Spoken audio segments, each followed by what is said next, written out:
بسم الله الحمد لله والصلاة والسلام على رسول الله اما بعد السلام علیکم و رحمت الله و برکاته.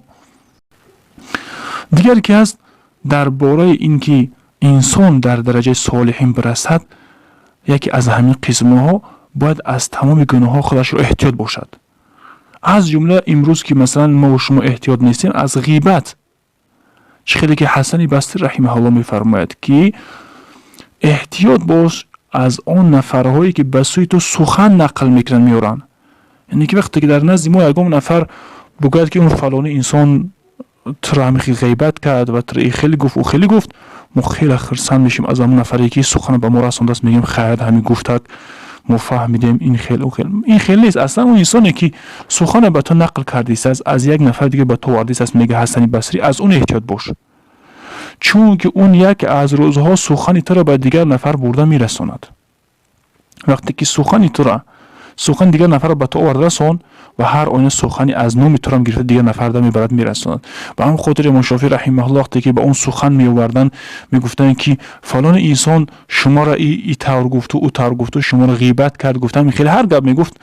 امام شافعی رحمه الله در اون انسان سخن میآوردگی میگفت که گوش کن، میگفت ای مرد، میگفت اگر تو راستگو باشی که در این سخنت، هر آینه تو غیبت کار هستی، یعنی که فاسق هستی، گناه کبیره در واقع شریک هستی. اگر تو دروغگو باشی، اگر همون نفر مرا غیبت کرده باشه، هر چیزی گفته باشد، اگر دروغگو باشی، در این حالت هم تو تهمت کننده از جمله فاسق ها و فاجر ها هست. در هر صورت تو گناهگار هستی که سخنچینی کردستی. یعنی که امام شافعی رحمه الله خیلی انسان ها را گوش نمیداخت. و غیبت غالبا از روی یعنی که حسد هم میشه. سوره فلق در چه گفتیم، یعنی که همین حسد هم میگه که حسن بصری که در دین انسان بسیار ضرر میرساند و دین انسان رو میخرد.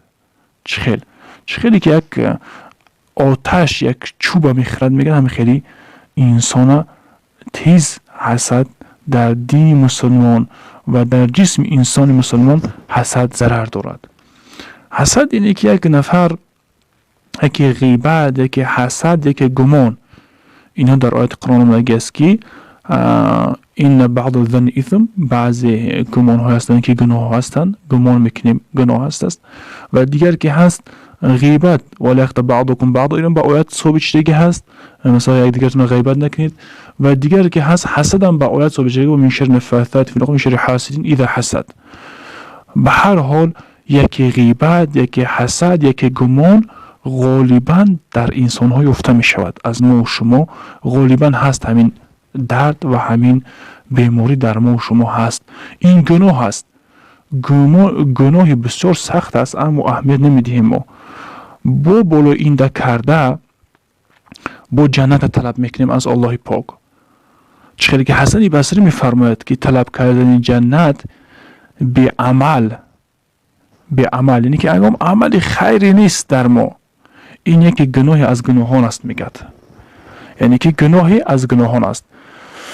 چگونه ما یکم با گفته الله عمل نداشته باشیم و هر آینه با گفته های الله خلاف کنیم، با از اون جنت طلب میکنیم، این یک خلاف امر الهی است، خودش یکی از گناهان است میگه. الله پاک همه ما شما را اهل تقوا بگرداند. السلام علیکم و رحمت الله.